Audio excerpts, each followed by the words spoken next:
Welcome student, welcome to এসওই Bangla. আজকের ভিডিওটা কি কেমিক্যাল বন্ডিংয়ের লেকচার 2। আগের ক্লাসে তোমরা কেমিক্যাল বন্ডিং 1টা দেখেছো, নালে কিন্তু আজকের ক্লাসটা বুঝতে পারবে না, ঠিক আছে? তাহলে চলো শুরু করা যাক। কি কেমিক্যাল বন্ডিং লেকচার 2, ঠিক আছে? কিন্তু অবশ্যই আগের কেমিক্যাল বন্ডিং 1টা কিন্তু অবশ্যই দেখে আসবে।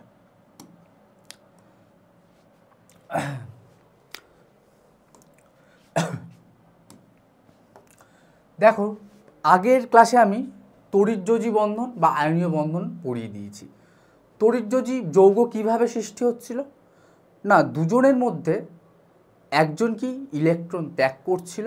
কেন ইলেকট্রন ত্যাগ করছিল? তার অষ্টকটা ফিরিয়ে আনার জন্য। আর আরেকজন কেন নিচ্ছিল? সেও অষ্টকটা যাতে ঠিকঠাক থাকে তাই জন্য আরেকজন গ্রহণ করছিল। আজকে আমরা শুরু করব কি সমযোজ্যতা এবং সমযোজী বন্ধন, ঠিক আছে? প্রথমে সমযোজী বন্ধন কি? দুটি পরমাণুর মধ্যে এক বা একাধিক ইলেকট্রন জোড় সমভাবে ব্যবহারের মাধ্যমে যে বন্ধন গঠিত হয় তাকে সমযোজী বন্ধন বলে। তাহলে অ্যাকচুয়ালি সমযোজী বন্ধনটা কি? তড়িৎযোজী বন্ধনের ব্যাপারটা কি হচ্ছিল? একজন ইলেকট্রন দিচ্ছিল, আরেকজন নিচ্ছিল। আর সমযোজী বন্ধনের কনসেপ্টটা কি থাকবে? যে ইলেকট্রন জোড়, আমি ওকে যতটা ইলেকট্রন দেব, ও আমাকে ততটা ইলেকট্রন দেবে, ঠিক আছে? এইভাবে কি অষ্টকটা পূর্তি ঘটবে। বোঝা গেল? মানে কি সমানভাবে ইলেকট্রনের আদান প্রদান হবে সমযোজী বন্ধনে, এবং এর ফলে যে যৌগগুলো সৃষ্টি হয় তাদের আমরা সমযোজী যৌগ বলি, ঠিক আছে? নেক্সট দেখো, আমরা এটাকে দুটো ভাবে ভাগ করতে পারি। কি কি? একটা হচ্ছে সমযোজী মৌলের অণু, আর আরেকটা কি সমযোজী যৌগের অণু, ঠিক আছে? সমযোজী যৌগগুলোকে সমযোজী মৌলের অণু কারা? আমরা যদি একটু এক্সাম্পল দেখি, দেখবে একটু এক্সাম্পল লক্ষ্য করবে। O2, Cl2, এরা হচ্ছে কি সমযোজী মৌলের অণু। কেন? একটু ভালো করে লক্ষ্য করে দেখো, এখানে যেই অণুটা তৈরি হয়েছে সেখানে দেখো সেম অ্যাটম আছে না? O2-তে কি অক্সিজেন, ক্লোরিনে কি আছে? Cl2-তে ক্লোরিন। তো এরকম ধরনের আমরা কি বলি? সমযোজী মৌলের অণু। ক্লিয়ার? তাহলে যৌগের অণু কি? যেখানে আমরা একটু বিভিন্ন রকমের পরমাণু আমরা দেখতে পাবো। এখানে দেখো এক রকমেরই কিন্তু পরমাণু আছে বা এক রকমের কিন্তু মৌলও আছে।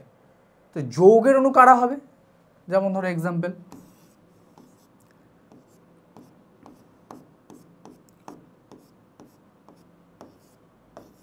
HCl,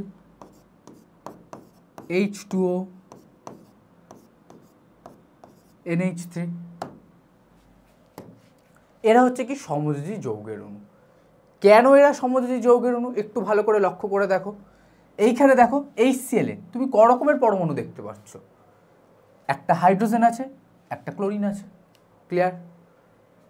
H2O-তে দেখো দুটো হাইড্রোজেন, একটা অক্সিজেন আছে। অ্যামোনিয়াতে দেখো একটা নাইট্রোজেন, তিনটে হাইড্রোজেন আছে। মানে দু রকমের আমরা দেখতে পাচ্ছি। কিন্তু সমযোজী মৌলের অণুতে আমরা কি দেখতে পাচ্ছিলাম? দেখো অক্সিজেন, শুধু অক্সিজেন, ক্লোরিন, শুধু ক্লোরিন, ঠিক আছে? এবার আমরা দেখব যে সমযোজী যৌগগুলো তো আমরা জানলাম যে কি ইলেকট্রন আদান প্রদানের মাধ্যমে বা ইলেকট্রন জোড় সমভাবে ব্যবহারের মাধ্যমে সৃষ্টি হচ্ছে। কিন্তু অ্যাকচুয়ালি সেটা কিভাবে ঘটে সেটা আমরা কিসের মাধ্যমে জানতে পারি? লুইস ডট গঠনের মাধ্যমে, ঠিক আছে? তাহলে দেখো, প্রথমে লুইস ডট গঠন আমরা দেখব।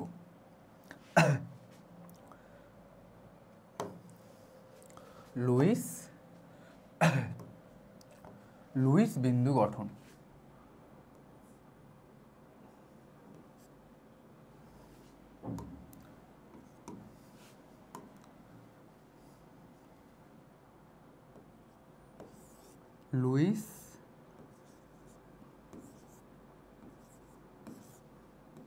লুইস বিন্দু গঠন।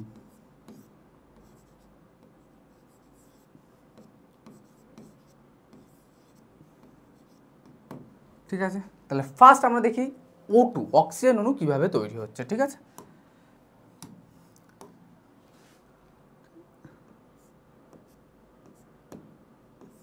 O2 বা অক্সিজেন অণু কিভাবে আমাদের তৈরি হয়। তাহলে অক্সিজেনের আমরা যোজ্যতা কক্ষে কটা ইলেকট্রন জানি? ও আর ও। আগের দিনই আমি ক্লাসে পড়িয়েছি, ভিডিওটা যারা দেখেছো তারা জানো অক্সিজেনের যোজ্যতা কক্ষে কটা ইলেকট্রন থাকে? 6টা।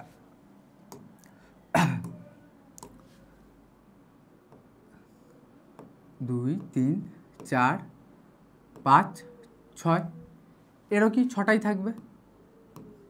3 4 5 6, বোঝা গেল? এইবার প্রত্যেকটা পরমাণু কি চায়? নিষ্ক্রিয় গ্যাসের মতো ইলেকট্রন বিন্যাস লাভ করতে চায়, অর্থাৎ তাদের যোজ্যতা কক্ষে কটা ইলেকট্রন চায়? 8টা ইলেকট্রন রাখতে চায়। তাহলে এই অক্সিজেনের আমি কটা দেখতে পাচ্ছি? এই অক্সিজেনের এখন 6টা আছে। এই অক্সিজেন কি চাইবে? দুটো নিতে, তাই জন্য কি এর থেকে দুটো নিয়ে নেবে। বোঝা গেল? এই অক্সিজেনও কি চাইবে? 6টা আছে, ওর কাছ থেকে দুটো নিতে। তাহলে দেখো এরও 8টা হয়ে গেল, 6টা ছিল, ওর কাছ থেকে দুটো নিয়ে 8টা হলো। এর 6টা ছিল, এও এর কাছ থেকে দুটো নিয়ে কটা হলো? 8টা হলো। তাহলে কি ইলেকট্রনের সমানভাবে ইলেকট্রন জোড়ের আদান প্রদান হচ্ছে না? এই দেখো তৈরি হলো আমাদের অক্সিজেন অণু। বোঝা গেল? এইভাবে তৈরি হলো আমার অক্সিজেন অণু। ঠিক আছে, এখানে বলতো যে অক্সিজেন অণুর মধ্যে যে বন্ধনটা দেখা যাচ্ছে কমেন্টে জানাবে সেটা এক বন্ধন, দ্বিবন্ধন না ত্রিবন্ধন। ঠিক আছে, নেক্সট দেখো,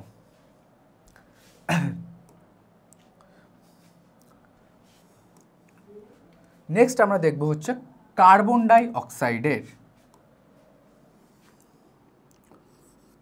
নেক্সট আমরা লক্ষ্য করব হচ্ছে কি কার্বন ডাই অক্সাইডের। তাহলে কার্বনের ভ্যালেন্স ইলেকট্রন কটা? 4টে। যদি না জানো তো আগের ভিডিওটা দেখবে, আমি বারবার বলছি।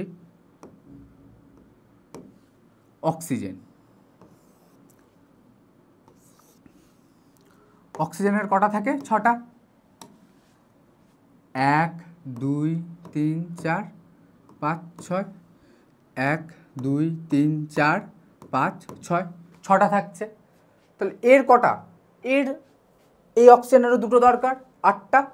এরও দুটো দরকার, 8টা। কার্বনের কটা আছে? 4টে। তাহলে কার্বনের কি দরকার? 4টে দরকার 8টার জন্য। তাহলে কার্বন কি করছে? প্রথমে ভালো করে লক্ষ্য করো, প্রথমে এই দুটো ইলেকট্রন আর এর দুটো ইলেকট্রন আদান প্রদান হয়ে গেল। তাহলে এর যখন দুটো ইলেকট্রন এদিকে চলে আসবে, তাহলে কার্বনের কটা হয়ে গেল? 4 আর 2 6। এই অক্সিজেনের দুটো ইলেকট্রন যদি এদিকে চলে আসে তাহলে কত হয়ে যাবে? 4 আর 2 6 হয়ে যাবে। আর এই কার্বনের দুটো ইলেকট্রন যদি ওখানে চলে যায় তাহলে এই অক্সিজেনের অষ্টক পূর্ণ হয়ে গেল। ক্লিয়ার? নেক্সট এর ক্ষেত্রে দেখো, তাহলে কার্বনের এখন কটা ইলেকট্রন আছে? 6টা। এবার কি এই দুটো ইলেকট্রন এই অক্সিজেন নিয়ে নিচ্ছে, তাহলে এই অক্সিজেনের কটা হয়ে যাচ্ছে? অষ্টপূর্তি হয়ে যাচ্ছে। আবার এর দুটো ইলেকট্রন কার্বন নিয়ে নিচ্ছে, তাহলে কত? কার্বনের 8টা হয়ে যাচ্ছে। এখান থেকে দুটো নেওয়ার ফলে 4 আর 2 6, আর এখান থেকে দুটো নিচ্ছে, 6 আর 2 8। এইভাবে তৈরি হয় কি আমাদের কার্বন ডাই অক্সাইড। নেক্সট দেখবো আমরা জল। নেক্সট আমরা দেখবো হচ্ছে কি জলের কিভাবে গঠিত হয়। ঠিক আছে, H2O।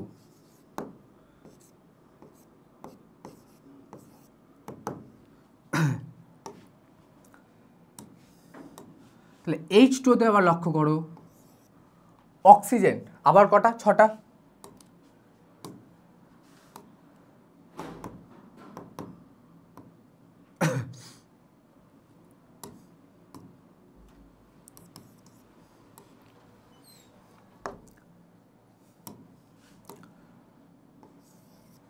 তাহলে অক্সিজেনের 6টা থাকে, একটু লক্ষ্য করে দেখো, 1 2 3 4 5 6।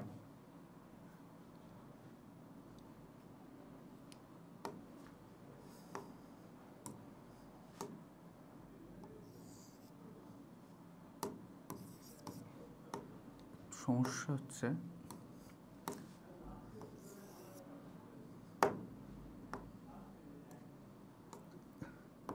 1 2 3 4 5 6। এই গেল আমাদের অক্সিজেন। আর কে আছে? হাইড্রোজেন। H2O-তে কটা হাইড্রোজেন থাকে? দুটো হাইড্রোজেন আছে। তাহলে এই একটা হাইড্রোজেন আর কি এই একটা হাইড্রোজেন। ঠিক আছে, ক্লিয়ার? এবার বলো হাইড্রোজেন, কমেন্টে জানাও হাইড্রোজেন অষ্টক পূর্তি ঘটায় না দ্বৈত পূর্তি ঘটায়? আগের ক্লাসে আমি বুঝিয়েছি যে, বা পর্যায় সারণীতেও পড়িয়েছি যে হাইড্রোজেন কি করে, নিজের দ্বৈত পূর্তি ঘটায়। ঠিক আছে, আর অক্সিজেন কি, অক্সিজেন তো নিজের অষ্টক পূর্তি ঘটাবে। তাহলে অষ্টক পূর্তির জন্য কি, মানে 8টা থাকতে হবে, আছে 6টা। এখান থেকে এই হাইড্রোজেনের থেকে একটা নিয়ে নিল, হয়ে গেল 7টা। আর এই হাইড্রোজেনের থেকে একটা নিয়ে নিল, হয়ে গেল 8টা। তাহলে তো অক্সিজেনের তো অষ্টক পূর্তি। হাইড্রোজেন কি করছে, হাইড্রোজেন কি করছে, এখান থেকে যে ইলেকট্রনটা আছে নিয়ে নিল, একটা ছিল আরেকটা নিয়ে নিল, দ্বৈত কমপ্লিট হয়ে গেছে। এই হাইড্রোজেনটা কি করছে, এখান থেকে একটা নিয়ে নিল, হয়ে গেল দ্বৈত কমপ্লিট। বোঝা গেল? বুঝতে পারছো কিনা কমেন্টে জানাবে। এইভাবে তৈরি হয় আমাদের জলের অণু। ঠিক আছে, নেক্সট দেখো আছে অ্যামোনিয়া।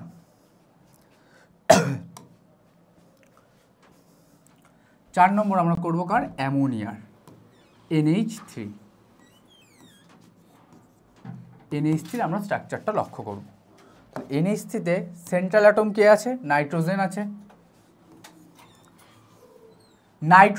নাইট্রোজেনের যোজ্যতা কক্ষে কটা ইলেকট্রন থাকে, 5টা ইলেকট্রন থাকে।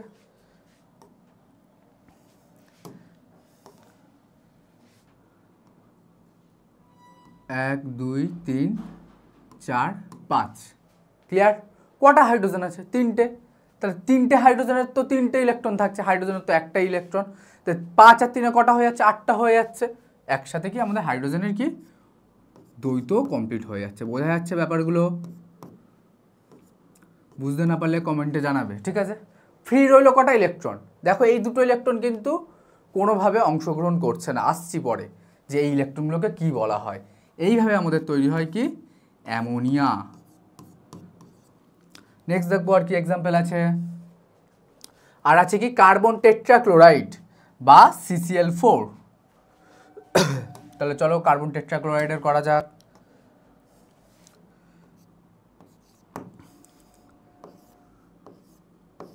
CCl4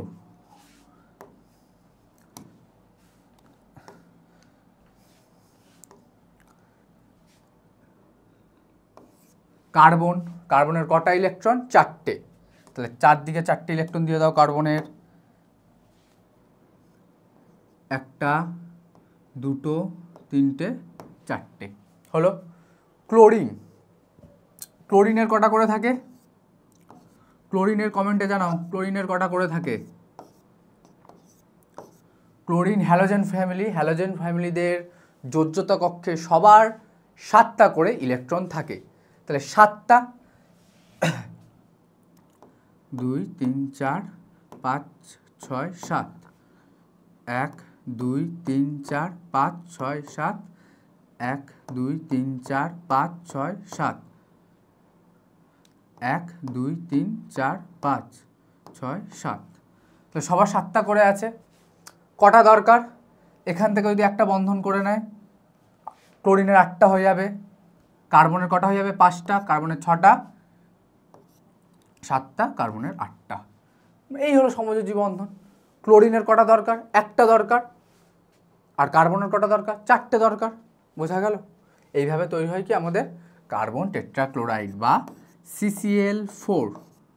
ঠিক আছে, তাহলে এই কটা আমরা লুইস ডট প্র্যাকটিস করলাম। আরও প্র্যাকটিস করবে তোমাদের যাদের কাছে সাতটার বই থাক বা ছায়ার বই থাক, তোমরা বই থেকে লুইস ডট প্র্যাকটিস করবে। ঠিক আছে, নেক্সট দেখি আমাদের কী ক্লাস আছে।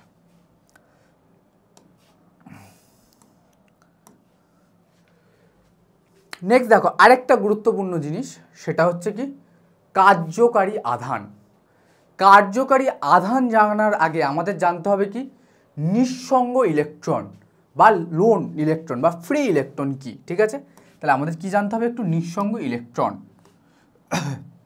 এখানে আমি লিখে দিচ্ছি, দেখো নিঃসঙ্গ ইলেকট্রনটা কি।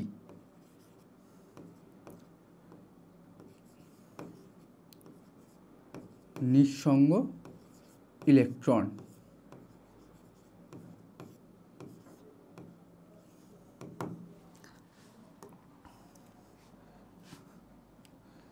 নিঃসঙ্গ ইলেকট্রন মানে কি, যে ইলেকট্রনগুলি বন্ধন গঠনে অংশগ্রহণ করে না তাদের বলা হয় কি নিঃসঙ্গ ইলেকট্রন। যে ইলেকট্রনগুলি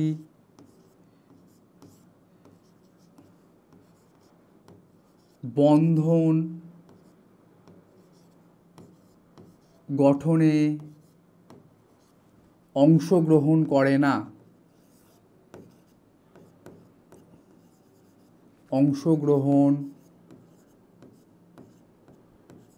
না,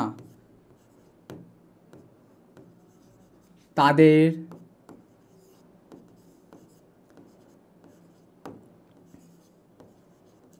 বলা হয়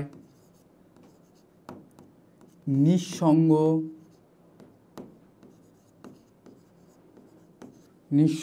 ইলেকট্রন। তাদের বলা হয় নিঃসঙ্গ ইলেকট্রন। ঠিক আছে, তাহলে বন্ধন গঠনে যারা অংশগ্রহণ করছে না, কোনো একটা কেন্দ্রীয় পরমাণুর হোক বা পার্শ্বীয় পরমাণুর হোক, যেই সকল ইলেকট্রন বন্ধন গঠনে অংশগ্রহণ করে না তাদেরকে আমরা কি বলি? নিঃসঙ্গ ইলেকট্রন। এবার দেখো দুটি ইলেকট্রন নিয়ে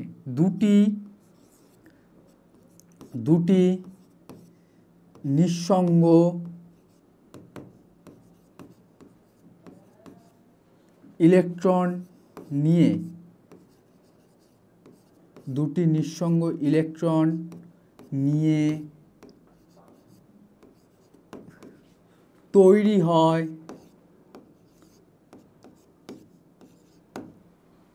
হয় একটি নিঃসঙ্গ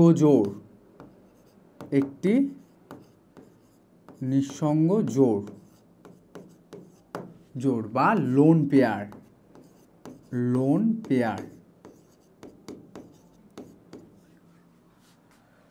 তাহলে বোঝা গেল যে নিঃসঙ্গ ইলেকট্রন কি।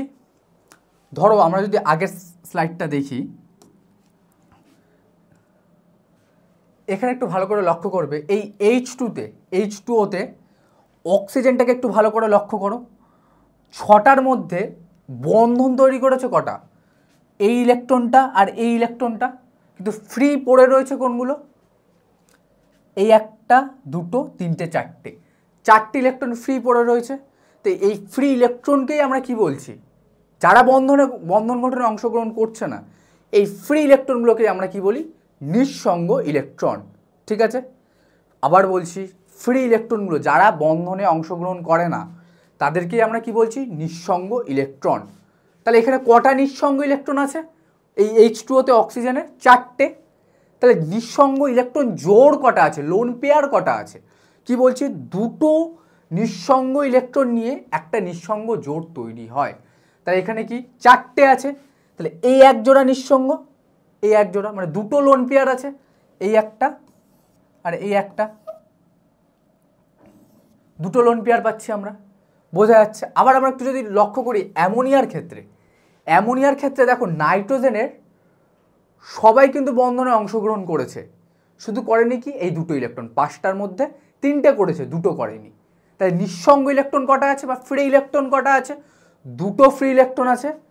তাহলে জোড় কটা হবে? এক জোড়া নিঃসঙ্গ জোড় বা লোন পেয়ার। ঠিক আছে, বোঝা যাচ্ছে? নেক্সট, তো এই ছিল আমাদের নিঃসঙ্গ ইলেকট্রন এবং নিঃসঙ্গ ইলেকট্রন জোড়। বোঝা গেল? বুঝতে যদি না পারো কিন্তু কমেন্টে জানাবে। এইবার আমরা একটা গুরুত্বপূর্ণ জিনিস শিখবো, সেটা হচ্ছে কি ফর্মাল চার্জ বা কার্যকারী আধান গণনা। দেখো, কার্যকারী আধানের আমাদের একটা ফর্মুলা জানতে হবে। কার্যকারী আধান ইকুয়াল টু পরমাণুটির যোজ্যতা কক্ষে ইলেকট্রন সংখ্যা মাইনাস, এখানে একটু মাইনাস দেবে, পরমাণুটির যোজ্যতা কক্ষের ইলেকট্রন সংখ্যা মাইনাস নিঃসঙ্গ ইলেকট্রন জোড়ে মোট ইলেকট্রন সংখ্যা, মাইনাস হাফ ইন্টু বন্ধন জোড়ের মোট ইলেকট্রন সংখ্যা। ঠিক আছে, তাহলে কার্যকারী আধান বা ফর্মাল চার্জ কিভাবে গণনা করব? ফর্মাল চার্জ ইকুয়াল টু পরমাণুটির যোজ্যতা কক্ষের ইলেকট্রন সংখ্যা বা যোজক ইলেকট্রন সংখ্যা, যার আমি গণনা করব। মাইনাস নিঃসঙ্গ ইলেকট্রন জোড়ে মোট ইলেকট্রন সংখ্যা মাইনাস হাফ ইন্টু বন্ধন জোড়ে মোট ইলেকট্রন সংখ্যা। তাহলে চলো আমরা এই কোশ্চেনটা করি, করে আমরা আরো ভালো বুঝতে পারবো। ঠিক আছে,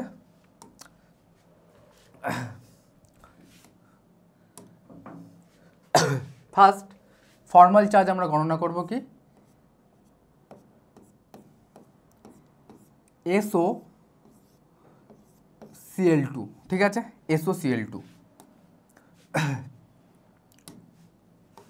এর জন্য ফার্স্ট আমাদের দেখতে হবে কি যে এর লুইস স্ট্রাকচার কেমন হচ্ছে। ঠিক আছে,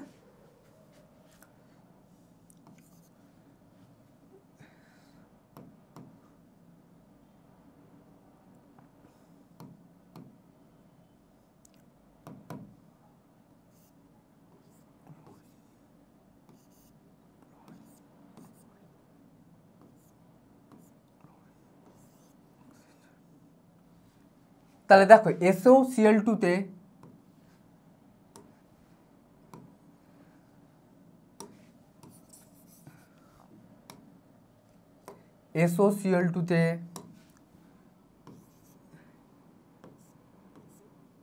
OCl2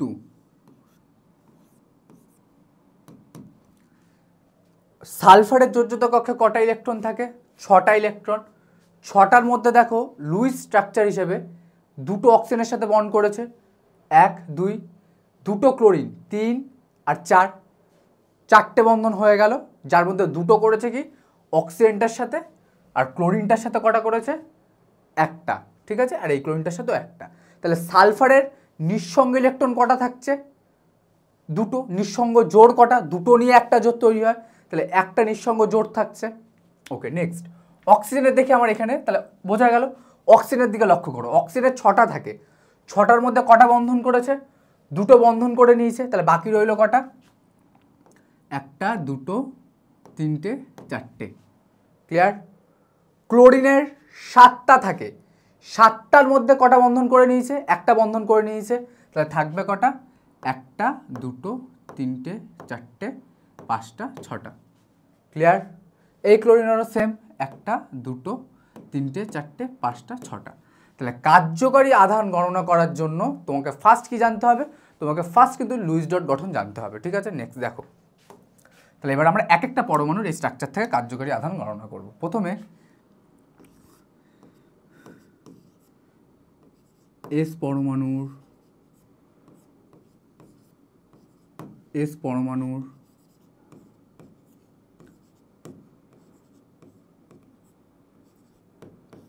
কার্যকারী আধান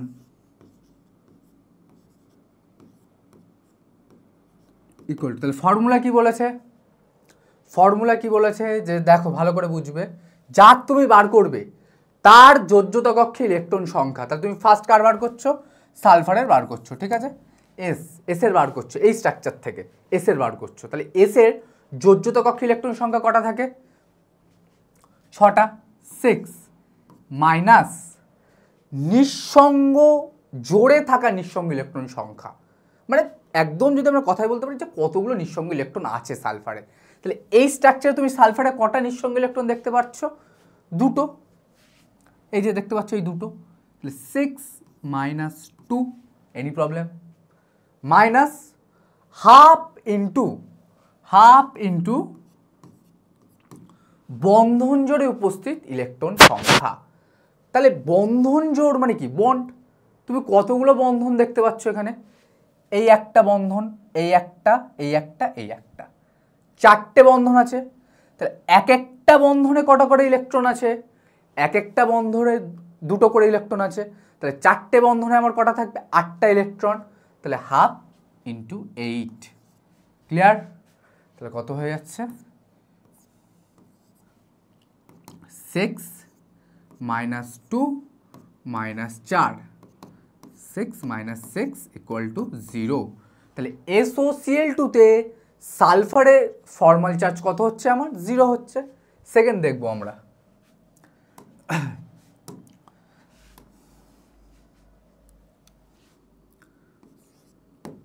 সেকেন্ড আমরা দেখবো কি? অক্সিজেন। তাহলে এইটার হয়ে গেল কমপ্লিট। এবার আমরা অক্সিজেন পরমাণুটার দিকে দেখবো। অক্সিজেন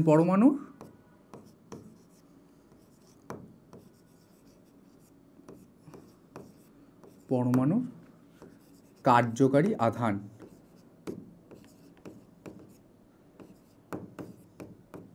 যে বুঝতে পারবে না অবশ্যই কমেন্টে জানাবে, আমি কিন্তু তাহলে আবার বুঝিয়ে দেবো শর্ট ভিডিওর মাধ্যমে। তাহলে অক্সিজেন পরমাণুর কার্যকারী আধান কি? অক্সিজেনের যোজ্যতা কক্ষে ইলেকট্রন সংখ্যা কটা? 8টা, 2টো থাকে, আর 6টা কি থাকে যোজ্যতা কক্ষে থাকে। তাহলে 6 মাইনাস নিঃসঙ্গ ইলেকট্রন সংখ্যা। এক কথায় কি, নিঃসঙ্গ জোড়ে আমাদের ফর্মুলাতে ছিল কি, নিঃসঙ্গ জোড়ে উপস্থিত মোট নিঃসঙ্গ ইলেকট্রন সংখ্যা। তোমরা যদি ওটা নাও মনে রাখো, মনে রাখবে কি টোটাল যতগুলো আমার নিঃসঙ্গ ইলেকট্রন আছে। তাহলে কটা আছে একটু লক্ষ্য করে দেখি, চলে আসো অক্সিজেনে। দেখতে পাচ্ছ এইটা, এটা, এটা আর এটা, অর্থাৎ 4টে কোনো বন্ধনে অংশগ্রহণ করেনি। তাহলে সেটাই কি আমাদের নিঃসঙ্গ ইলেকট্রন। তাহলে কি হবে 6 মাইনাস 4 হাফ ইন্টু বন্ধন জোড়ে ইলেকট্রন সংখ্যা, অংশগ্রহণকারী ইলেকট্রন সংখ্যা। তাহলে হাফ ইন্টু বন্ধন জোড়ে অংশগ্রহণ করা ইলেকট্রনের সংখ্যা। তাহলে কটা বন্ধন জোড় দেখতে পাচ্ছ এই অক্সিজেনের? এই একটা আর এই একটা, 2টো। একটা বন্ডে যদি 2টো ইলেকট্রন থাকে তাহলে 2টো বন্ডে কটা থাকবে? 2 ইন্টু 2, 4টে।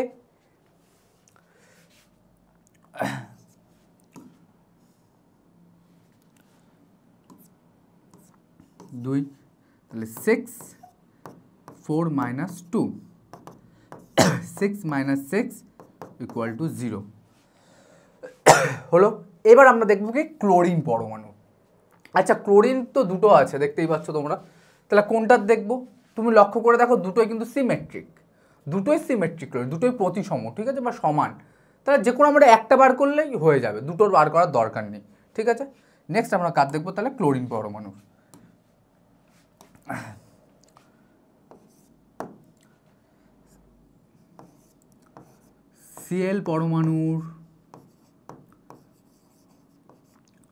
সিএল পরমাণুর কার্যকারী আধান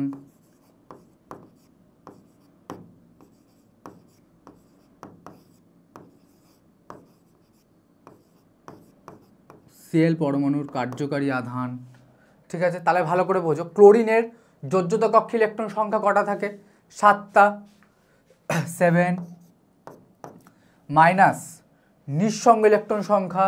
তাহলে কি দেখতে পাচ্ছ 7টা থাকে, 7টার মধ্যে একটা তো সালফারের সাথে বন্ড করে নিয়েছে, তাহলে 6টা নিঃসঙ্গ ইলেকট্রন আছে।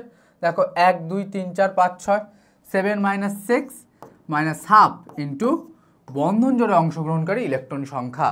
তাহলে বন্ধন জোড়ে তোমার কটা ইলেকট্রন অংশগ্রহণ করছে?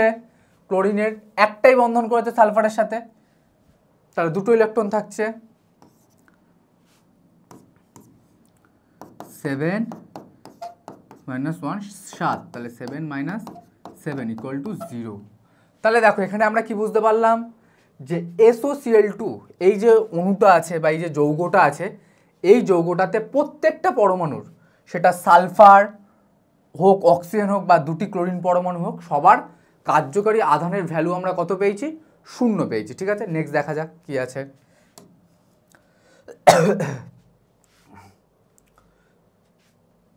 দেখো নেক্সট আছে NH4+, ঠিক আছে।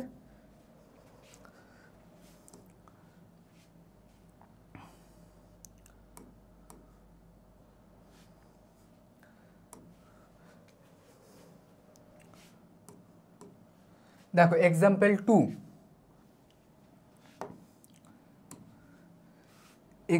2, কি আছে? NH4+,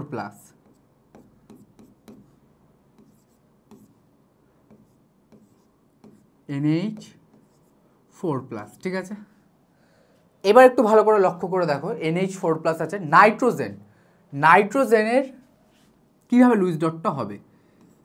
নাইট্রোজেন 5টা থেকে ইলেকট্রন, একটা প্লাস মানে কি একটা বেরিয়ে যাচ্ছে, তাহলে কটা হয়ে যাবে? 4টে।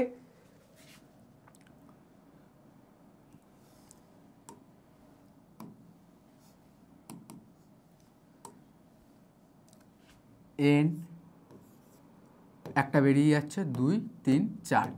হাইড্রোজেন কটা আছে? 4টে আছে, বুঝতেই পারছো লুইস ডট কি হবে? H H H H.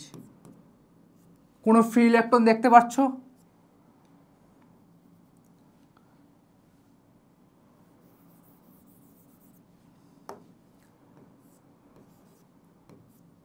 NH H H একটা বেরিয়ে যাচ্ছে N প্লাস, এখানে প্লাসটা দিয়ে দেবে যে চার্জটা আছে, ঠিক আছে? তাহলে তো সব ইলেকট্রন মানে 5টার মধ্যে একটা ইলেকট্রন বেরিয়ে যাচ্ছে, তাহলে 4টে থাকছে, কোনো ফ্রি ইলেকট্রন নাই, দেখতেই পাচ্ছ লক্ষ্য করে। তাহলে এখানে কি আমরা প্রথমে নাইট্রোজেনের ফর্মাল চার্জ দেখে নেব কি হবে। N এর কার্যকারী আধান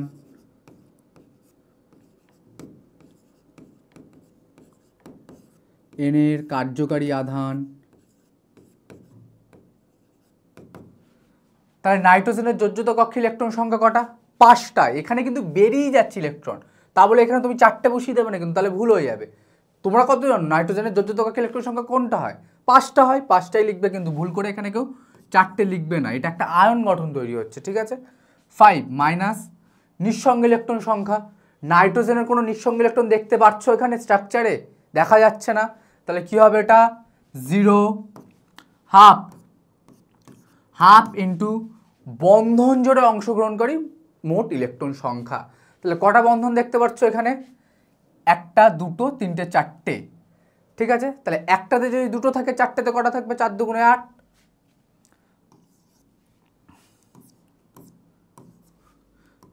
5 মাইনাস 4 ইকুয়াল টু +1। তাহলে NH4 প্লাস যে আয়নটা, সেখানে আমরা নাইট্রোজেনের ফর্মাল চার্জ কত পেলাম? +1। নেক্সট দেখো 4টে হাইড্রোজেন আছে, যে কোনো একটা, দেখতেই পাচ্ছ 4টে কিন্তু সমান, তাহলে যে কোনো একজনের বার করলে আমাদের হয়ে যাবে। নেক্সট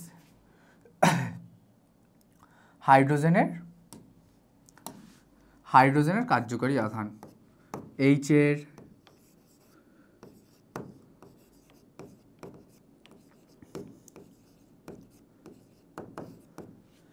H এর কার্যকারী আধান কি হবে? হাইড্রোজেনের যোজ্যতা কক্ষে ইলেকট্রন সংখ্যা কত? হাইড্রোজেনের তো একটাই ইলেকট্রন থাকে, ওর যা সব কিছু সব একই হয়, 1। কোনো ফ্রি ইলেকট্রন দেখতে পাচ্ছ? এই 4টে হাইড্রোজেনে কোনো নিঃসঙ্গ ইলেকট্রন দেখতে পাচ্ছ? নেই, তাহলে কি হবে? 0 মাইনাস হাফ ইন্টু বন্ধন গঠনে অংশগ্রহণকারী ইলেকট্রন সংখ্যা। একটা রেসপেক্টে ভাবছি কিন্তু আমরা, তাহলে একটা ধরো আমি একটা এইটার বার করছি, ঠিক আছে? তাহলে এই হাইড্রোজেনের কটা আছে? একটা বন্ধন, তাহলে একটা বন্ধন মানে কি? 2টো electron, 1 minus 1 equal to 0।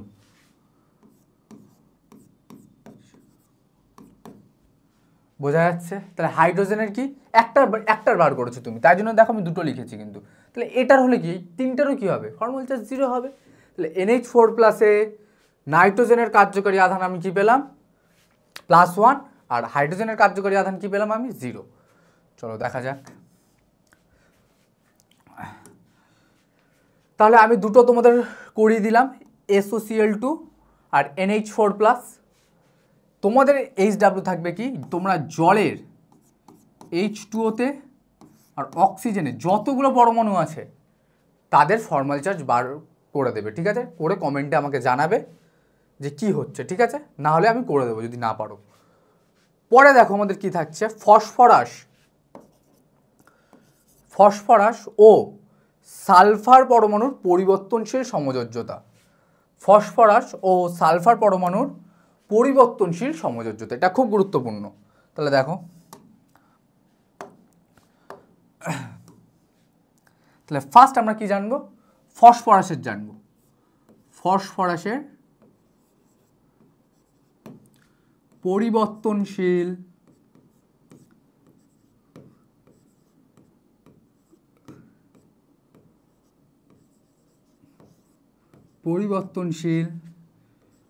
সমযোজ্যতা।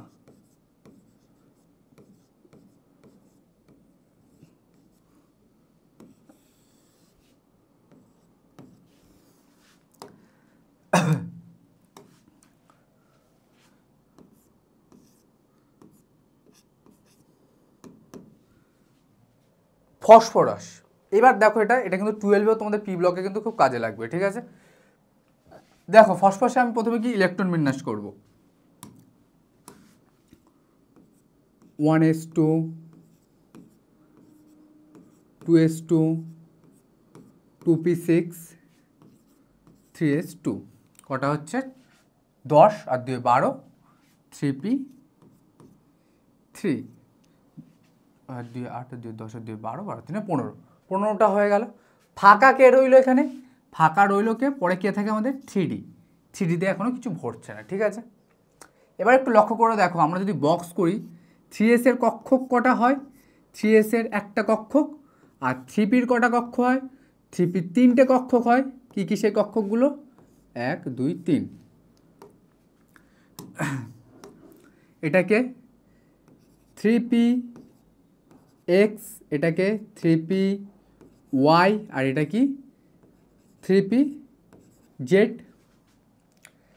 3s এ কটা ইলেকট্রন আছে, 2টো ইলেকট্রন আছে। ইলেকট্রন ভর্তি হয় কোন প্রক্রিয়ার মাধ্যমে, কমেন্টে জানাও, কি হুন্ডের নিয়ম অনুসারে।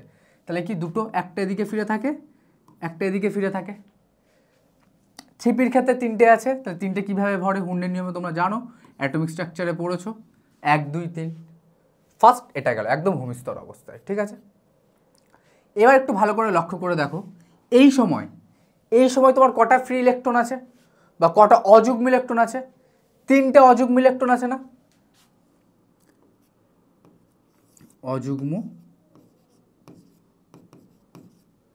অযুগ্ম ইলেকট্রন আছে কটা, 3টি। তাহলে এই ক্ষেত্রে সমযোজ্যতা কটা হবে, সমযোজ্যতা 3ই হবে। দেখো 3টে অযুগ্ম ইলেকট্রন, তাই সমযোজ্যতা কত, 3টে।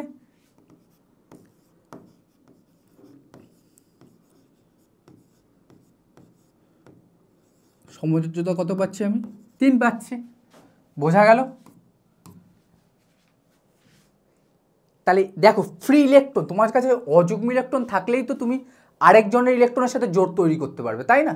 তোমার কাছে যে ইলেকট্রনটা জোড় অবস্থায় আছে, ধরো এই 1s এর 2s এর যে ইলেকট্রনগুলো, এগুলো তো জোড় অবস্থায় আছে, তাহলে তুমি কি আর কারোর সাথে কি জোড় তৈরি করতে পারবে, পারবে না। এখানে 3টে সিঙ্গেল ইলেকট্রন আছে, তাহলে 3টে সিঙ্গেল ইলেকট্রনের সাথে অপর কেউ, ধরো 3টা ক্লোরিন গেল, Cl Cl Cl, তাহলে যৌগটা তখন কি হয়ে যাচ্ছে, PCl3। ক্লোরিন ওর একটা সিঙ্গেল ইলেকট্রন দিয়ে দিল, ফসফরাস তার একটা সিঙ্গেল ইলেকট্রন দিয়ে দিল, এইভাবে কি সিঙ্গেল ইলেকট্রন মিলে কি একটা বন্ড তৈরি করে দিল, এইভাবে। তাহলে কি সমযোজ্যতা 3 নিয়ে ফসফরাসের একটা যৌগের উদাহরণ কি, PCl3, ঠিক আছে। এইগুলো জানবে, এগুলো খুব ইম্পর্টেন্ট কিন্তু। এবার দেখো ভ্যাকেন্টে কি 3Dটা পড়ে আছে না। এবার আবার একটু লক্ষ্য করো,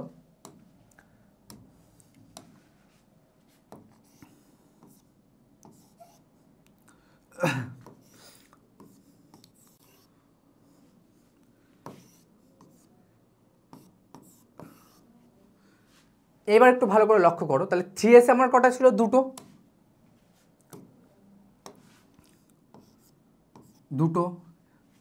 এর 3টে কক্ষক, 3pতে 3টে ছিল, 1 2 3, এর কটা 5টা, 1 2 3 4 5, ঠিক আছে। এইবার দেখো কি করে হয়, যদি একে উত্তেজিত করা হয়, ফসফরাস পরমাণুটাকে কোনোভাবে যদি উত্তেজিত করা হয়, তাহলে কি হচ্ছে, এর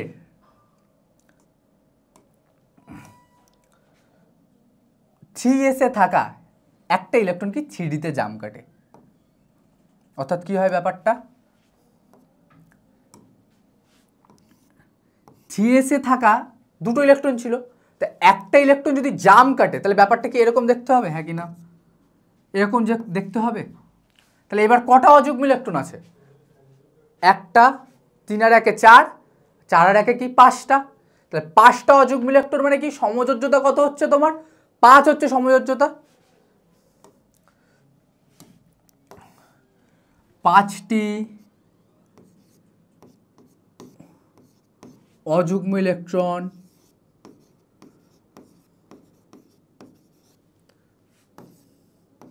থাকায় এক্ষেত্রে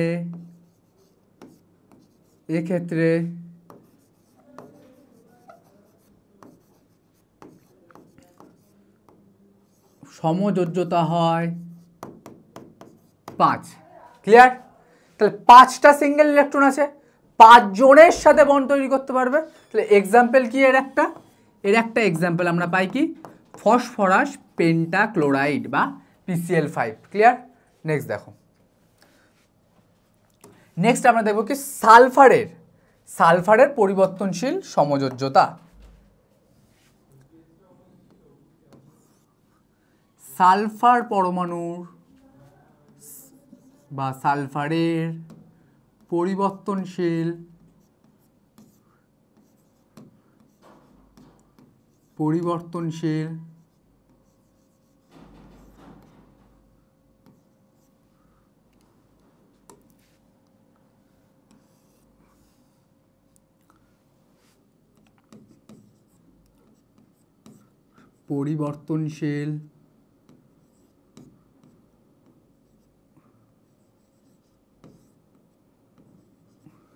সমযোজ্যতা।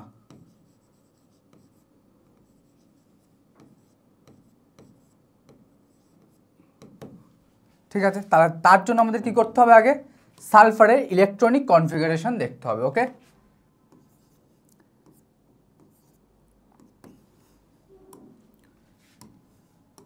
ষোলো থাকে সালফারের অ্যাটমিক নাম্বার। তাহলে চলো আমরা ইলেকট্রন ভরি। 1s2 2s2 2p6 3s2। তাহলে কটা হলো? 6 আর 2 8 আর 2 10 2 12। তাহলে 4টে দরকার, সেটা কি 3p4 যাবে। এখানে আবার ভালো করে লক্ষ্য করে দেখো, 3dটা কি আবার সেই ফাঁকা আছে। ঠিক আছে, তাহলে দেখো বক্স করি আমরা, 3s 3p আর কি 3d।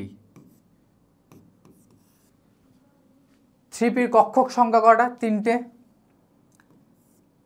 1 2 3। আর d এর কটা? 5টা, 1 2 3 4 5। এগুলো কিন্তু তোমাদের অ্যাটমিক স্ট্রাকচারের কনসেপ্ট। ঠিক আছে, তাই আমি এখানে আর বলছি না, এগুলো জানো, অ্যাটমিক স্ট্রাকচারে পড়েছো।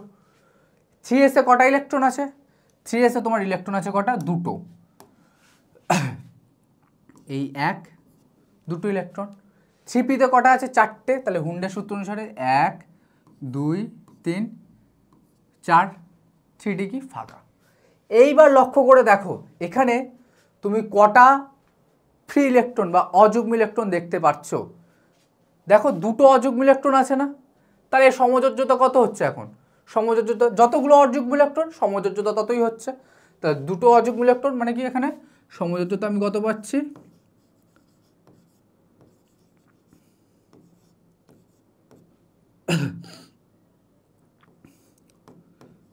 সমযোজ্যতা আমার কত হচ্ছে? 2 হচ্ছে। ঠিক আছে, এক্সাম্পল কি আছে এখানে? এর একটা এক্সাম্পল আমরা কি পেতে পারি?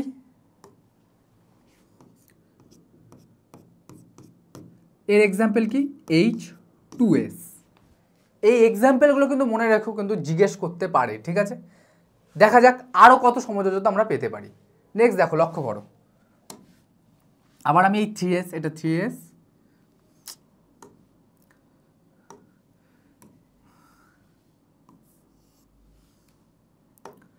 এ কটা ইলেকট্রন ছিল আমাদের? 2টো ইলেকট্রন, 3s 3p 3d। আবার আমি একে উত্তেজিত করব। উত্তেজিত করলে আমাদের কি হয় সেই জিনিসটা আমরা একটু লক্ষ্য করব। ঠিক আছে, তাহলে 3s যেমন আছে থাক, 2টো ইলেকট্রন আছে থাক, 3p তে আর 3d তে। ঠিক আছে, দেখো ফার্স্ট লক্ষ্য করো, এখানে কটা ছিল? 1 2 3 4 5।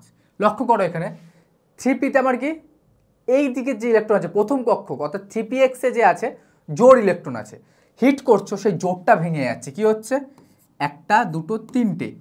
এখানে যে একটা ইলেকট্রন ছিল সেটা গিয়ে 3d কি লাফ কাটলো, 3d কি লাফিয়ে চলে গেল। ঠিক আছে, তাহলে এই ক্ষেত্রে কত হচ্ছে তোমার সমযোজ্যতা? আবার বলছি, ফার্স্ট 3pর দিকে লক্ষ্য করো, জোড় আছে না একটা, তুমি হিট উত্তেজিত করছো ওকে, পরমাণুটাকে উত্তেজিত করছো, এটা ভূমিস্তর অবস্থায় ছিল, তারপর তুমি উত্তেজিত করছো, উত্তেজিত করার ফলে কি হচ্ছে, এই 3px-এ যে জোর ছিল ইলেকট্রনের, সেই জোরটা ভেঙে যাওয়ার ফলে এই ইলেকট্রনটা জাম্প কেটে 3Dর প্রথম কক্ষকে চলে যাচ্ছে, তাই তো? তাহলে দেখো কি হচ্ছে, 1 2 3 4 চারটে অযুগ্ম ইলেকট্রন থাকছে, তাহলে চারটে অযুগ্ম ইলেকট্রন মানে কত, সমযোজ্যতা আমার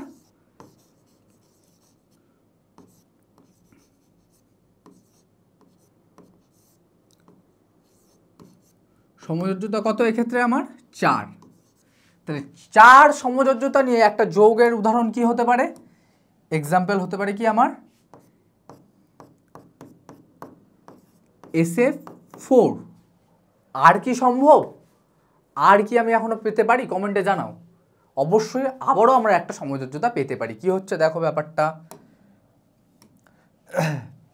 আবার 3s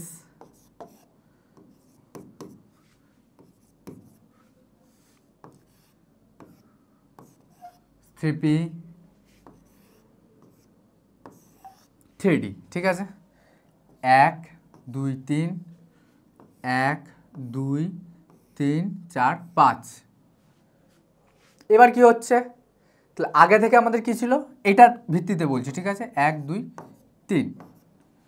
এবার 3s-এ দেখো, আবার তুমি ওকে উত্তেজিত করছো, এই কন্ডিশনের পর আবার তুমি এটাকে উত্তেজিত করছো।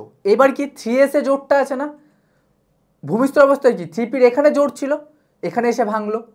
এবার দেখো এখানে কি 3s-এ জোরটা আছে না, তাহলে এই জোরটা আবার ভাঙছে, ভাঙার ফলে কি হচ্ছে দেখো, এখানে একটা ইলেকট্রন থাকছে, আরেকটা ইলেকট্রন আবার জাম কাটছে, জাম কেটে কোথায় চলে আসছে, আবার 3D-তে চলে আসছে। তাহলে এবার কটা যুগ্ম ইলেকট্রন পাচ্ছি আমি, 1 2 3 4 5 6, 6টা অযুগ্ম ইলেকট্রন পাচ্ছি। তাহলে 6টা অযুগ্ম ইলেকট্রন মানে কত, এবার সমযোজ্যতা কত হবে, সমযোজ্যতা আমার 6 হবে, সমযোজ্যতা কত হবে, 6 হবে।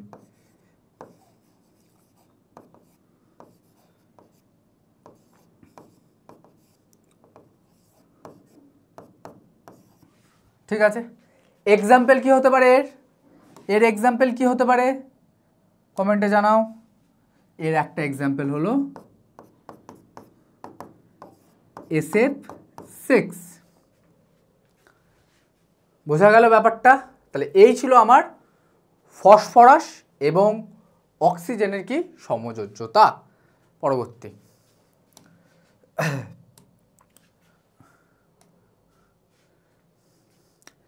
এবার নেক্সট দেখো, আমি তোমাদের দেখাবো অষ্টক হ্রাস এবং অষ্টক বৃদ্ধি, যেটা পরীক্ষার জন্য খুব খুব গুরুত্বপূর্ণ একটা জায়গা, ঠিক আছে। অষ্টক হ্রাস এবং আমরা অষ্টক বৃদ্ধি দেখব।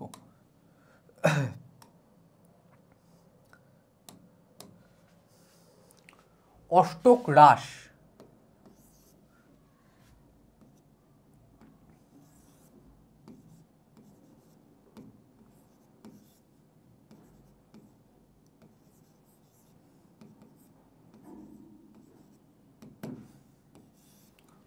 অষ্টক হ্রাসের এক্সাম্পলে যে দুজন আসে, প্রথম যে জন হচ্ছে আমাদের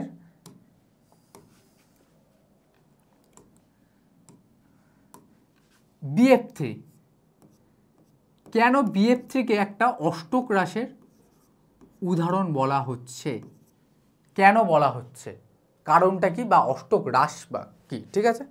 তাহলে দেখো ভালো করে লক্ষ্য করো, বোরন ট্রাইফ্লুরাইডের বোরনের ভ্যালেন্স ইলেকট্রন কটা থাকে, 3টে, একটা দুটো তিনটে, ঠিক আছে। ফ্লুরিন, তাহলে 3টে ফ্লুরিন যুক্ত হয়ে যাচ্ছে BF3-তে, F F F,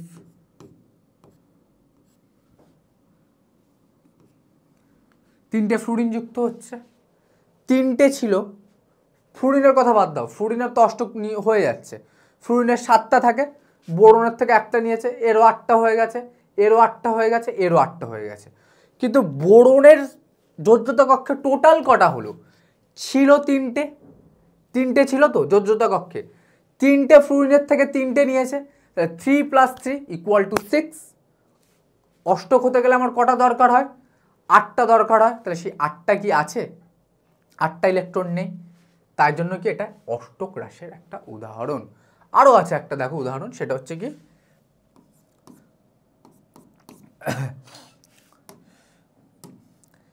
beryllium dichloride BeCl2। কেন BeCl2 অষ্টক হ্রাসের উদাহরণ হিসেবে আসছে চলো আমরা দেখে নিই আবার।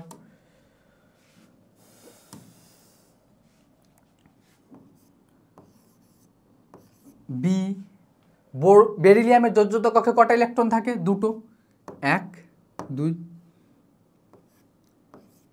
ক্লোরিন ক্লোরিন ক্লোরিনের তো অষ্টক আবার একই নিয়ম, কিন্তু ক্লোরিনের কিন্তু অষ্টক এখানে, যেমন এখানে ফ্লুরিনের অষ্টক পূর্ণ হয়ে যাচ্ছে, এখানে কিন্তু ক্লোরিনেরও অষ্টক পূর্ণ হয়ে গেছে।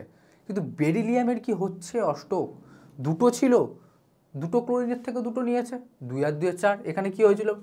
বোরনের 3 + 3 6 ইলেকট্রন, এখানে কি হচ্ছে 2 + 2 = 4 ইলেকট্রন। কমপ্লিট কি হচ্ছে? হচ্ছে না, তাই এটা কি, এরা অষ্টক হ্রাসের মধ্যে পড়ছে। এবার আমরা দেখব অষ্টক বৃদ্ধি।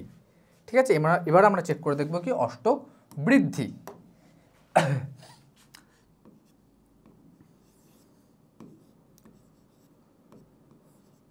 অষ্টক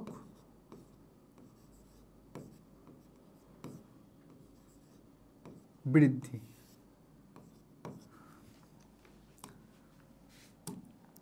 ফার্স্ট এক্সাম্পল নেব হচ্ছে কি, ফার্স্ট এক্সাম্পল নেব আমরা PCl5 ফসফরাস পেন্টাক্লোরাইড। প্রথম এক্সাম্পল আমরা কার নেব? ফসফরাস পেন্টাক্লোরাইডে। তাহলে ফসফরাস,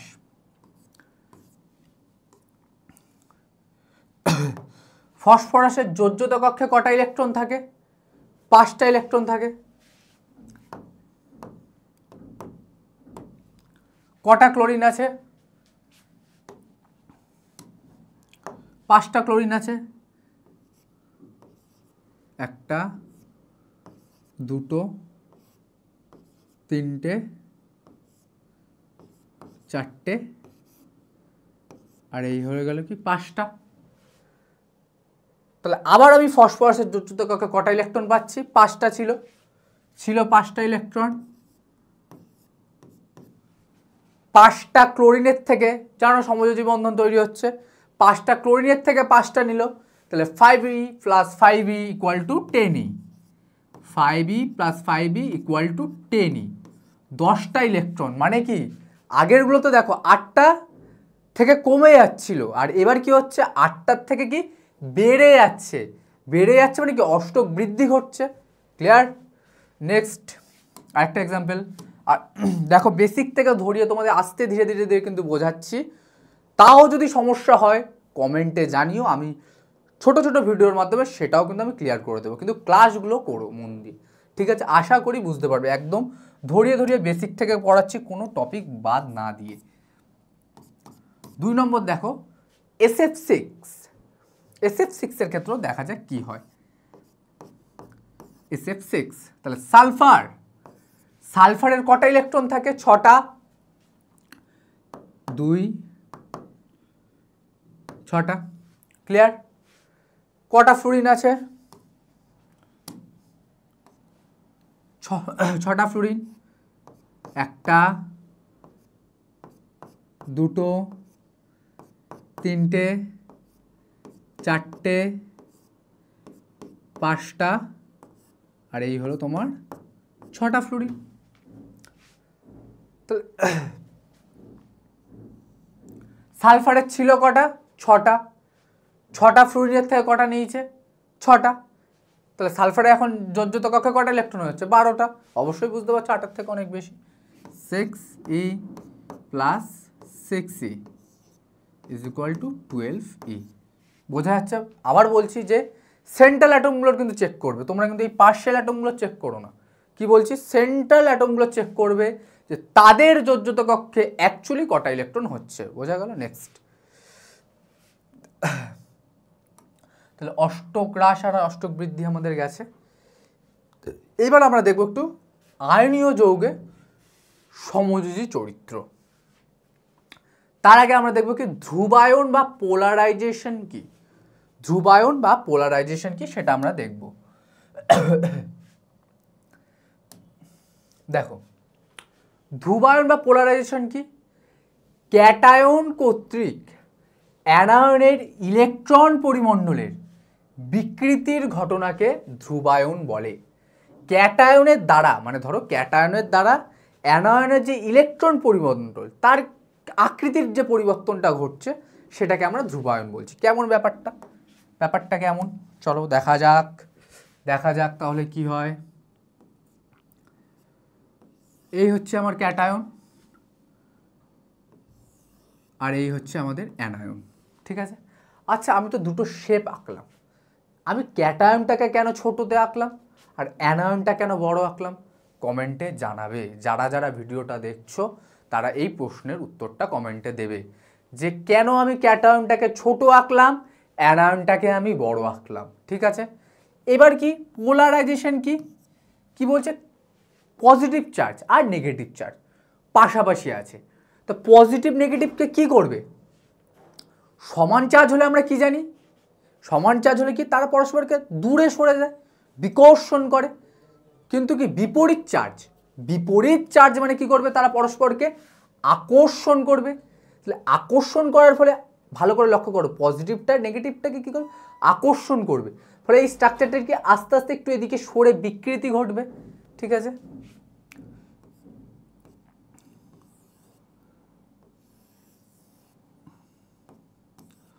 যদি এরকমভাবে টানে আস্তে আস্তে, ভালো করে বোঝো, যদি পজিটিভটাকে কাছে রাখি আমি, সে তো নেগেটিভটাকে টানবে, তো স্বাভাবিক। এটা আমরা ছোটোবেলা থেকে জানি যে পজিটিভ নেগেটিভ কী হয়, আকর্ষণ হয়, পজিটিভ পজিটিভ বিকর্ষণ, নেগেটিভ নেগেটিভ বিকর্ষণ হয়।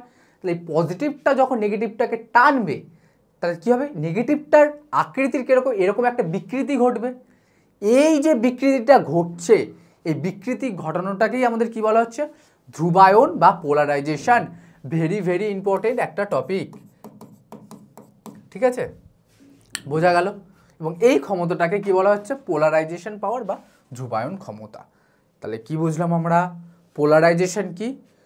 ক্যাটায়নের জন্য অ্যানায়নের আকৃতির যে বিকৃতি ঘটে, যে বিকৃতি ঘটে সেই বিকৃতিটাকেই কি বলা হচ্ছে? ধ্রুবায়ন বা পোলারাইজেশন।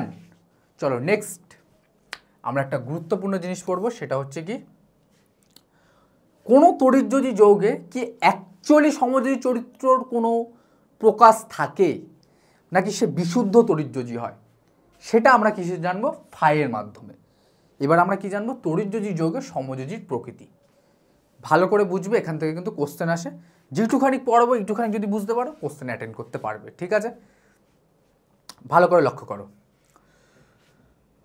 আয়নীয় বিভব, আয়নীয় বিভব যাকে আমরা ফাই দ্বারা প্রকাশ করছি, সেই ফাই কি হচ্ছে?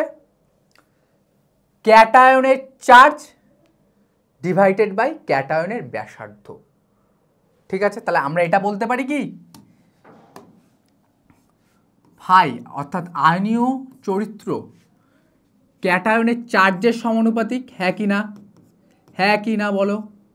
ক্যাটায়নের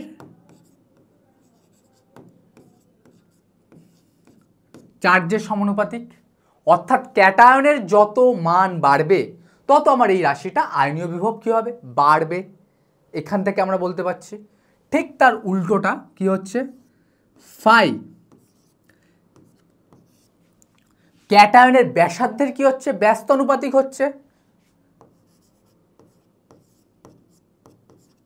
ক্যাটায়নের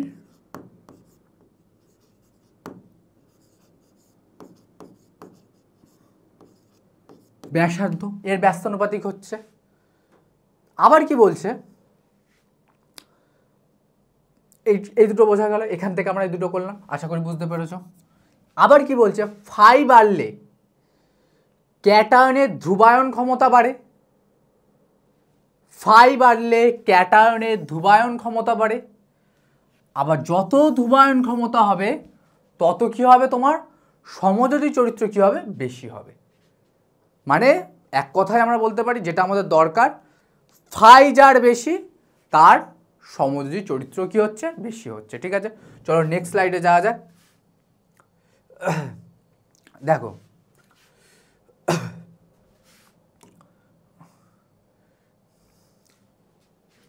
নোট 5 রিলেটেড এই নোটগুলো খুব গুরুত্বপূর্ণ। নোট 1 কি বলছে, পর্যায় বরাবর বাম থেকে ডানে গেলে আমরা কি প্রোটন সংখ্যা বাড়ে, তাহলে প্রোটন সংখ্যা বাড়ে মানে কি, ক্যাটায়নের চার্জ কি হচ্ছে, ক্যাটায়নের চার্জ আস্তে আস্তে বৃদ্ধি পাচ্ছে। বলছে পর্যায় বরাবর বাম থেকে ডানে গেলে ক্যাটায়নের চার্জ বাড়ে কিন্তু আয়নীয় ব্যাসার্ধ কমে, তাই ফাইয়ের মান বৃদ্ধি পায়। আমরা আগের সাইডে কি দেখলাম, ফাইয়ের মান কিসের সাথে সমানুপাতিক ছিল, যত আমাদের বেশি ক্যাটায়নের চার্জ হবে তত ফাই বাড়বে, আর যত ফাই হবে তত সমযোজী চরিত্র কী হবে, বেশি হবে। বোঝা গেল? তাহলে এটাই ছিল নোট 1। এবার দেখো একটা কোশ্চেন দিয়েছে, এখানে করিয়ে দিচ্ছে। বলছে Na plus Mg2 plus L3 plus Si4 প্লাসকে সমযোজী চরিত্রের ক্রম অনুসারে সাজাও। তাহলে এর মধ্যে ফাই কার সব থেকে বেশি, যার ক্যাটায়নের চার্জ বেশি, সব থেকে চার্জ বেশি কার, Si4 plus Al3 plus Mg2 plus তারপর Na প্লাস। তাহলে দেখো ক্রমটা কী হবে, বৃদ্ধির ক্রম, Na প্লাস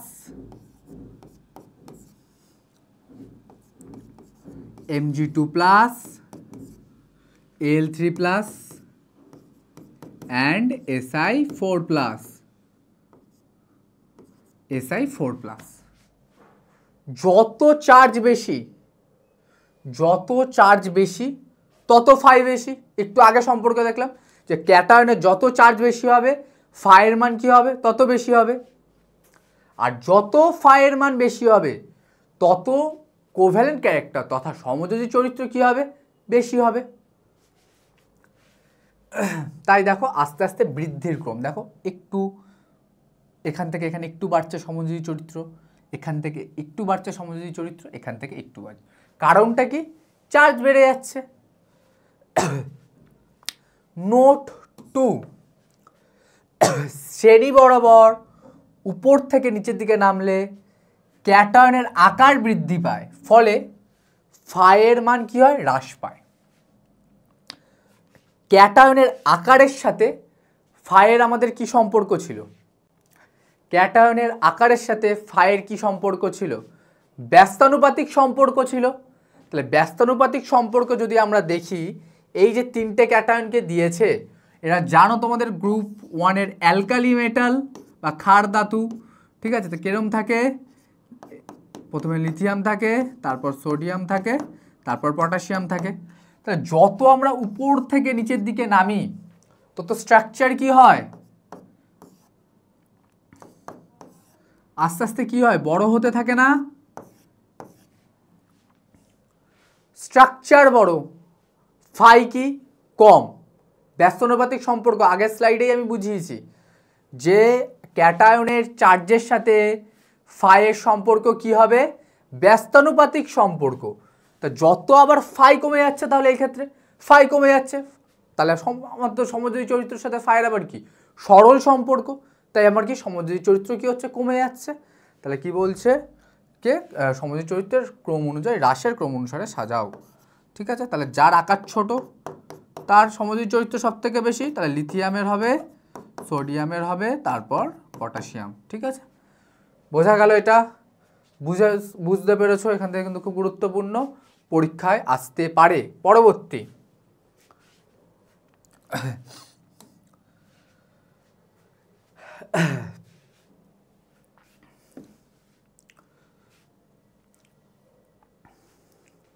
পরবর্তী দেখো, ধাতব কার্বনেটের তাপীয় স্থায়িত্ব, থার্মাল স্টেবিলিটি। যে কার্বনেটগুলি আছে তাদের কি থার্মাল স্টেবিলিটি কি বলছে, গ্রুপের উপর থেকে নিচে অগ্রসর হলে ধাতব কার্বনেটের তাপীয় স্থায়িত্ব বৃদ্ধি পায়। ধরো গ্রুপের যে কোনো গ্রুপের উপর থেকে যত তুমি নামবে তত কি হবে, তাপীয় স্থায়িত্ব বৃদ্ধি পায়, ঠিক আছে। এখান থেকে একটা গুরুত্বপূর্ণ প্রশ্ন, beryllium carbonate, magnesium carbonate, calcium কার্বনেটকে তাপীয় স্থায়িত্ব বৃদ্ধির ক্রম অনুসারে সাজাও, তাপীয় স্থায়িত্ব বৃদ্ধির ক্রম অনুসারে সাজাও। তাহলে এরা গ্রুপে কেমন থাকে, গ্রুপ 2-তে প্রথমে বেরিলিয়াম থাকে, তারপর কি ম্যাগনেসিয়াম থাকে, তারপর কে থাকে ক্যালসিয়াম থাকে। আমরা কি জানলাম গ্রুপের ওপর থেকে নিচে আস্তে আস্তে যে কার্বনেটগুলি থাকে তাদের তাপীয় স্থায়িত্ব কী হয় বৃদ্ধি পায়। তাহলে দেখো বৃদ্ধির ক্রম যদি আমরা করি ক্রমটা কি এরকম হবে দেখতে, PCO3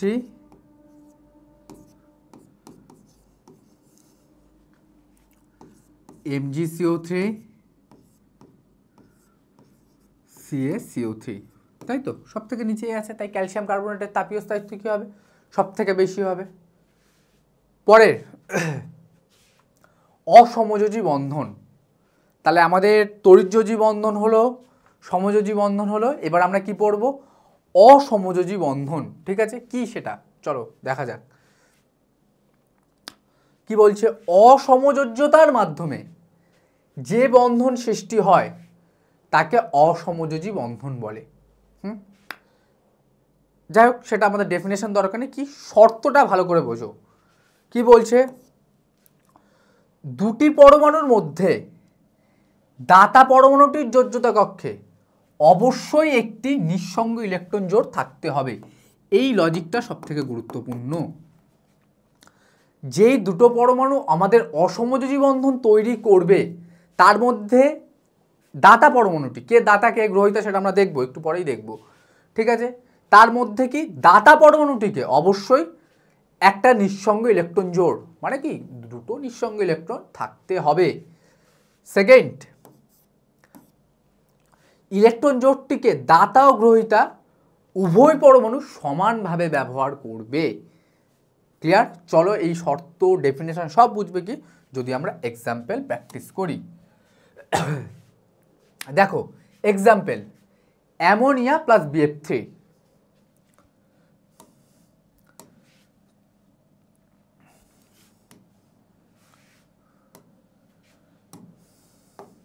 তাহলে এক্সাম্পল কি দাঁড়াচ্ছে আমাদের, প্রথম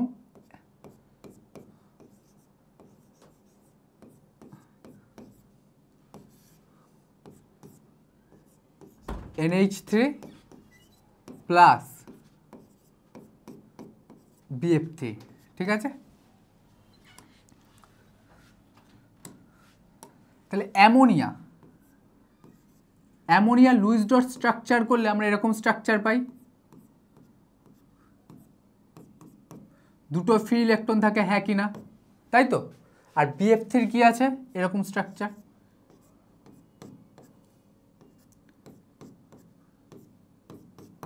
এনি প্রবলেম?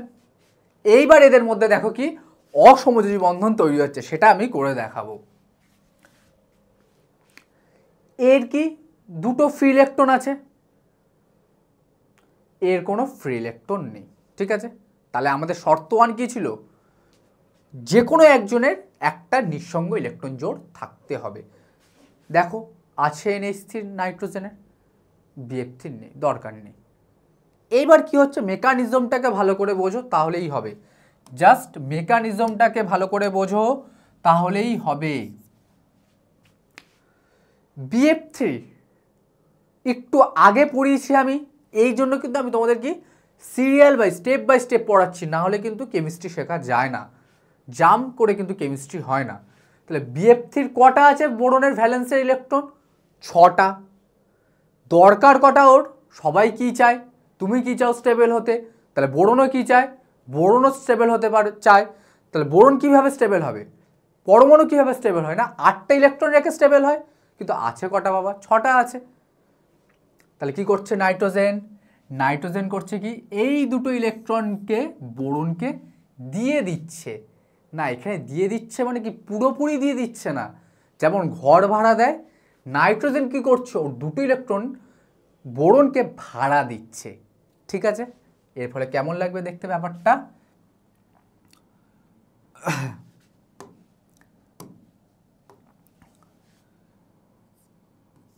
NH ঠিক আছে, ভাড়া দিচ্ছে, তা ভাড়া দিচ্ছে বলে কি মালিকও তো ইউজ করতে পারবে। তাই এই দুটো ইলেকট্রন কি থাকছে, নাইট্রোজেন আর বোরনের মানে BF3 মাঝামাঝি স্থানে অবস্থান করছে। কারণ ও যদি দুটো পুরোপুরি দিয়ে দেয় ওর নিজের তো অষ্টক কমে যাবে না, ওর নিজের তো অষ্টক কমে যাবে, তাই কি দুটো কি মাঝামাঝি স্থানে রেখে দিয়েছে। ঠিক আছে,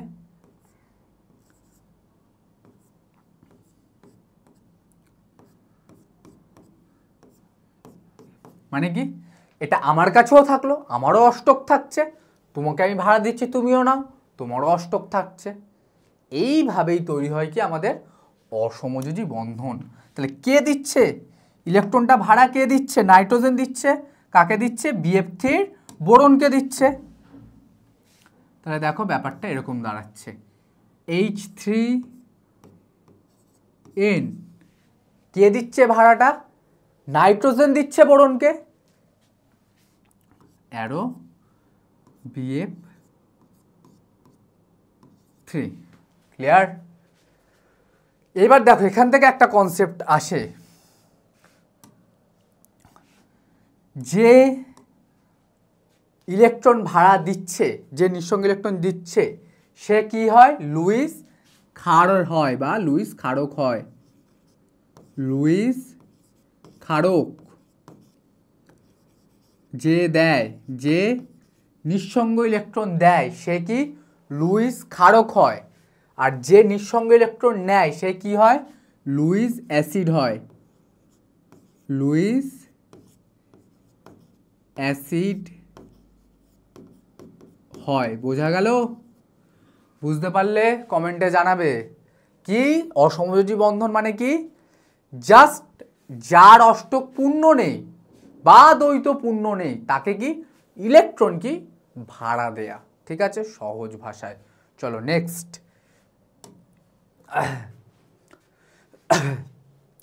তাহলে এইটা আমি করে দিলাম, তোমাদের এটা HW থাকবে, এই দুটো তোমাদের HW থাকবে। আমি কি সালফিউরিক অ্যাসিডটা করে দিচ্ছি, দেখো। সেকেন্ড এক্সাম্পল কি আমাদের? Sulphuric acid. সালফিউরিক অ্যাসিড দেখো, H2SO4।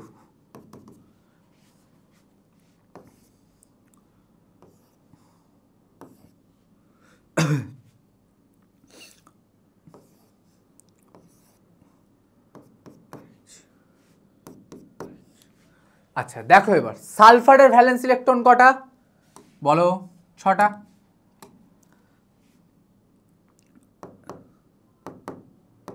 হলো 6টা। অক্সিজেন একই গ্রুপের সদস্য, তো গ্রুপ 16 সদস্য, একই ভ্যালেন্স ইলেকট্রন হবে 6টা। 1 2 3 4 5 6।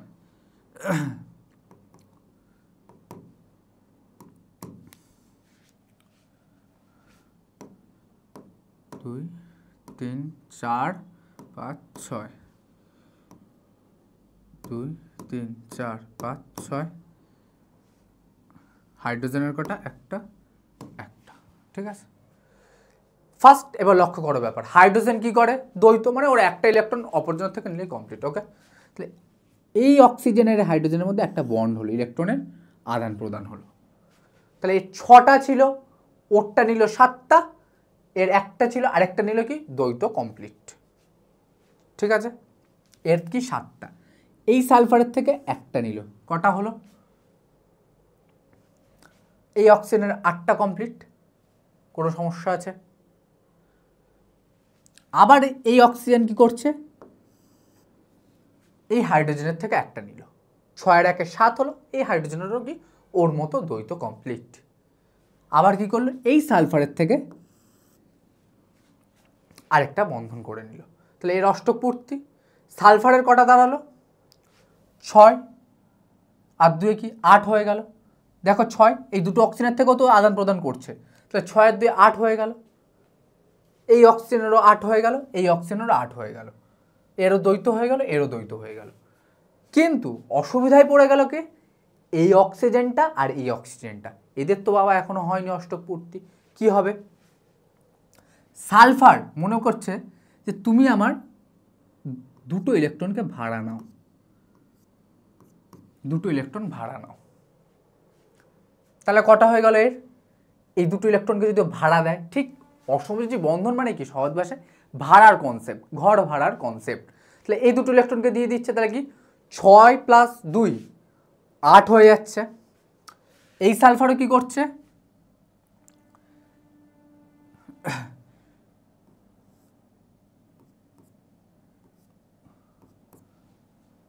এদিক থেকেও কি করছে, দুটো ইলেকট্রন ভাড়া দিচ্ছে, তাহলে এরও কি 8টা হয়ে গেল। এইভাবেই অসমযোজী বন্ধনের মাধ্যমে সৃষ্টি হয় কি আমাদের অ্যাসিড সালফিউরিক অ্যাসিড। ক্লিয়ার? বোঝা যাচ্ছে হ্যাঁ কি না? এরা অষ্টক পূর্তি করে নিচ্ছে, এখানে সব কটা এটা এটা এটা, ঠিক আছে, এটা এটা এটা এটা, এরা সব অষ্টক পূর্তি করে নিচ্ছে। বাকি রইল কারা, এই দুটো অক্সিজেন। আর তো নেই কোনো পরমাণু যে সমযোজী বন্ধন তৈরি করবে। তাই কি হচ্ছে, সালফার কি প্রথমে উপরেকে দুটো ভাড়া দিল, নিচের দুটোকে নিচেকে কি দুটো ভাড়া দিল। এইভাবে কি হলো আমাদের সালফিউরিক অ্যাসিড সৃষ্টি হচ্ছে। বোঝা যাচ্ছে অসমযোজী বন্ধন? তাই যে দুটো তোমাদের HW ছিল ওই দুটো HW করবে, যদি না হয় তো আমি পরে করিয়ে দেবো, ঠিক আছে, কমেন্টে জাস্ট জানিয়ে দেবে, কিন্তু চেষ্টা করো, বুদ্ধি খাটিয়ে চেষ্টা করো। নেক্সট দেখো, আজকের শেষ টপিক যেটা, সেটা হচ্ছে কি বন্ধন দৈর্ঘ্য। বন্ধন দৈর্ঘ্য দেখো কি বলছে, সমযোজী বন্ধনে আবদ্ধ দুটি পরমাণু নিউক্লিয়াসের মধ্যবর্তী দূরত্বকে বন্ধন দৈর্ঘ্য বলে। তাহলে ব্যাপারটা কি, ধরো দুটো পরমাণু আছে, ঠিক আছে, এই একটা পরমাণু আর এই একটা পরমাণু, ঠিক আছে। কি বলছে, সমযোজী বন্ধনে আবদ্ধ দুটি পরমাণু নিউক্লিয়াসের মধ্যবর্তী দূরত্বকে। তাহলে এটার এর নিউক্লিয়াস, এটা এর নিউক্লিয়াস, তাহলে এই যে নিউক্লিয়াসের যে ডিস্টেন্স, এই ডিস্টেন্সটাকেই আমাদের কি বলা হচ্ছে, বন্ড লেন্থ বা সমযোজী বন্ধন বলা হচ্ছে, বন্ড লেন্থ, লেন্থ বলা হচ্ছে। বোঝা গেল ব্যাপারটা? এবার কি এই সম্বন্ধিত কিছু গুরুত্বপূর্ণ বিষয় যেগুলো পরীক্ষার জন্য কি খুব ভিভিআই, এই নোটগুলো, এই যে নোটগুলো দেখতে পাচ্ছ, এটা পরীক্ষার জন্য কি খুব ভিভিআই, কোশ্চেন আসেই আসে, ঠিক আছে। নোট 1, দুটি পরমাণুর মধ্যে উপস্থিত বন্ধনের মাল্টিপ্লিসিটি বৃদ্ধির সঙ্গে বন্ধন দৈর্ঘ্য কি হয়। দুটি পরমাণুর মধ্যে উপস্থিত বন্ধনের মাল্টিপ্লিসিটি বৃদ্ধির সঙ্গে বন্ধন